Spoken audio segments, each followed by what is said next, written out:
රාජ්‍ය වියදම් තාර්කිකරණය කිරීම තුලින් ඉහළ ප්‍රාථමික අතිරික්තයක් වාර්තා කිරීමට සමත් වුණා.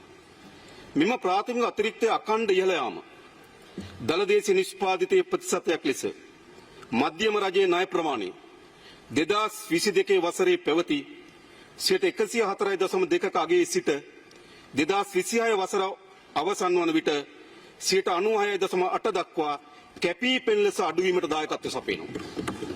ඒ විතරක් නෙවෙයි අපේ සැලසුම තිබෙනවා 2030 වසර වන විට එම අගය අපේ ණය අගය 87ක පමණ මට්ටමකට ළඟා කර ගැනීමට අපේක්ෂා කරනවා. මෙම ප්‍රතිඵල හේතුවෙන් අපගේ අපේක්ෂාව වන ණය අර්බුදයෙන් මිදීමට මාර්ගයේ විවෘතව පවතිනවා. විමින් මූල්‍යංශ ස්ථාර වී තිබෙනවා. විනිමය අනුපාතිකද ස්ථාවර වී තිබෙනවා. ඉතින් තමයි අපේක්ෂා කරේ 2019 ආර්ථික තත්ත්වය ළඟා කරගන්න. ඔබට කියන්න කැමතියි.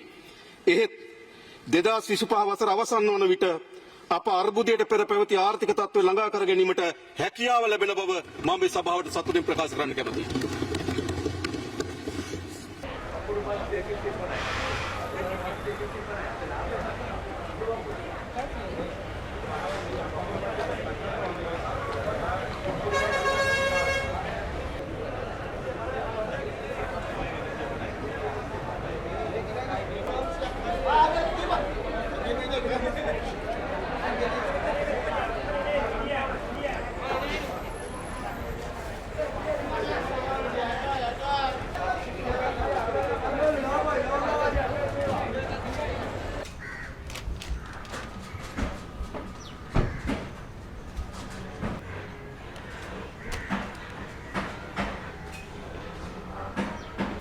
ජීවන වියදම තමයි අඩු කරගන්න ඕනේ. මොකද හැම බඩුවකම ගණන් වැඩි, වැට් එක වැඩි. ඉතින් ඒ වගේ දේවල් තියෙන හින්දා තමයි මේ රටේ ගොඩාක් අමාරුවෙන් ජනතාව ජීවත් වෙන්නේ.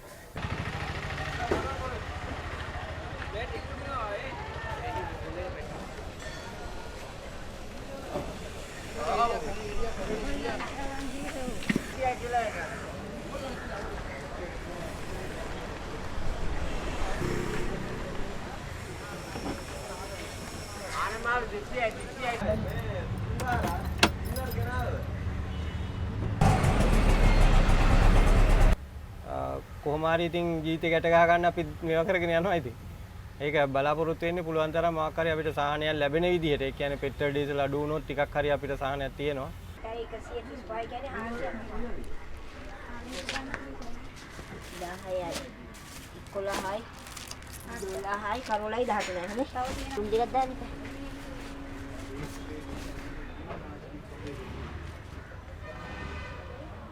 සොඳ මිනිස්සු හරි අසහනෙන් ඉන්නේ. මිනිස්සුන්ට බඩු ගන්න විදියක් නෑ. දැන් බඩු ගන්න එනවා අඩුයි සෑහෙන්න. එක එක නීති පනවනවා. ඉතින්දී මිනිස්සු එන්න කැමති නෑ බඩු ගන්න.